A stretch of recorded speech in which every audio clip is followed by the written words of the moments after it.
ಮಾಜಿ ಪ್ರಧಾನಿ ಮನಮೋಹನ್ ಸಿಂಗ್ ರವರ ಬದುಕು, ಆರ್ಥಿಕ ನೀತಿಗಳು ನಮಗೆಲ್ಲ ಪ್ರೇರಣೆ. ಶ್ರೇಷ್ಠ ಆರ್ಥಿಕ ತಜ್ಞರಾಗಿದ್ದ ಅವರು 2013ರಿಂದ 2018ರವರೆಗೆ ಕರ್ನಾಟಕದ ಆರ್ಥಿಕ ಸ್ಥಿತಿ ಉತ್ತಮವಾಗಿದೆ ಎಂದು ಬಣ್ಣಿಸಿದ್ದನ್ನು ಮುಖ್ಯಮಂತ್ರಿ ಸಿದ್ದರಾಮಯ್ಯ ಸ್ಮರಿಸಿದರು.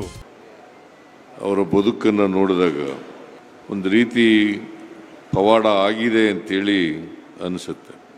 ಒಂದು ಸಾಮಾನ್ಯ ಕುಟುಂಬದಲ್ಲಿ ಹುಟ್ಟಿದಂಥವರು, ಗ್ರಾಮೀಣ ಪ್ರದೇಶದಲ್ಲಿ ಅವರು ಪಂಜಾಬ್ನಲ್ಲಿ ವಿದ್ಯಾಭ್ಯಾಸ ಮಾಡಿ ಆನರ್ಸ್ ಪದವಿಯನ್ನು ಪಡ್ಕೊಂಡು ಆರ್ಥಿಕ ಶಾಸ್ತ್ರದಲ್ಲಿ ಮತ್ತು ಈ ದೇಶ ಕಂಡಂಥ ಒಬ್ಬ ಶ್ರೇಷ್ಠ ಆರ್ಥಿಕ ತಜ್ಞರಾಗ್ತಾರೆ. ಬೆಳಗಾವಿ ನಗರದಲ್ಲಿ ಆಯೋಜಿಸಲಾಗಿದ್ದ ಶ್ರದ್ಧಾಂಜಲಿ ಸಭೆಯಲ್ಲಿ ಸಿಂಗ್ ಅವರ ನಿಧನಕ್ಕೆ ಸಂತಾಪ ಸೂಚಿಸಿ ಅವರ ಭಾವಚಿತ್ರಕ್ಕೆ ಪುಷ್ಪ ನಮನ ಸಲ್ಲಿಸಿ ಬಳಿಕ ಮಾತನಾಡಿದರು. ಈಗಿನ ಪಾಕಿಸ್ತಾನದ ಪಂಜಾಬ್ ಪ್ರಾಂತ್ಯದಲ್ಲಿ ಜನಿಸಿದ ಮನಮೋಹನ್ ಸಿಂಗ್ ರವರು ಜಗತ್ತಿನ ಖ್ಯಾತ ಅರ್ಥಶಾಸ್ತ್ರಜ್ಞರಾಗಿ ಬೆಳೆದರು.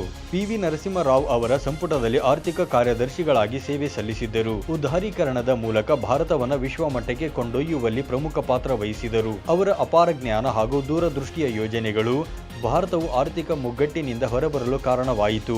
ಆ ಕಾಲದಲ್ಲಿ ಉದಾರೀಕರಣ, ಖಾಸಗೀಕರಣ ಮಾಡಿದ ಭಾರತದ ಆರ್ಥಿಕತೆಯನ್ನು ತೆರೆದಿಟ್ಟರು. ಆದ್ದರಿಂದ ಆರ್ಥಿಕ ಮುಗ್ಗಟ್ಟು ನಿವಾರಣೆಯಾಯಿತು ಎಂದು ಅವರ ಕೊಡುಗೆಗಳನ್ನು ಸಿದ್ದರಾಮಯ್ಯನವರು ಸ್ಮರಿಸಿದರು. ಈ ದೇಶವನ್ನು ಮುನ್ನಡೆಸ್ತಕ್ಕಂಥ ಕೆಲಸವನ್ನು ಮಾಡ್ತಾರೆ. ಅವರು ನರಸಿಂಹರಾಯರು ಪ್ರಧಾನಮಂತ್ರಿ ಆಗಿರುವಾಗ ಉದಾರೀಕರಣವನ್ನು ಜಾರಿ ಮಾಡ್ತಕ್ಕಂಥ ಕೆಲಸವನ್ನು ಮಾಡ್ತಾರೆ. ಆಗ ಭಾರತ ದೇಶ ಆರ್ಥಿಕವಾಗಿ ಸಂಕಷ್ಟ ಪರಿಸ್ಥಿತಿಯಲ್ಲಿತ್ತು.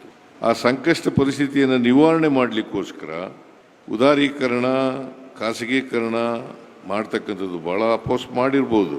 ಆದರೆ ದೇಶವನ್ನು ಆರ್ಥಿಕವಾಗಿ ಮೇಲಕ್ಕೆತ್ತಕ್ಕಂಥ ಕೆಲಸವನ್ನು ಅವರು ಮಾಡಿದ್ರು ಅಂತಕ್ಕಂಥದ್ದನ್ನು ಈ ದೇಶ ಮರೀಲಿಕ್ಕೆ ಸಾಧ್ಯ ಇಲ್ಲ. ಈ ಸಂದರ್ಭದಲ್ಲಿ ಮಾಜಿ ಮುಖ್ಯಮಂತ್ರಿ ವೀರಪ್ಪ ಮೊಯ್ಲಿ, ಡಿಸಿಎಂ ಡಿಕೆ ಶಿವಕುಮಾರ್, ಸಚಿವರುಗಳಾದ ಎಚ್.ಕೆ. ಪಾಟೀಲ್, ಎಂ.ಬಿ. ಪಾಟೀಲ್, ಲಕ್ಷ್ಮೀ ಹೆಬ್ಬಾಳ್ಕರ್, ಎಚ್.ಸಿ. ಮಹದೇವಪ್ಪ, ಸತೀಶ ಜಾರಕಿಹೊಳಿ, ಭೈರತಿ ಸುರೇಶ ಸೇರಿದಂತೆ ಅನೇಕ ಮುಖಂಡರು ಉಪಸ್ಥಿತರಿದ್ದರು. 9 ಲೈವ್ ನ್ಯೂಸ್ ಬೆಳಗಾವಿ.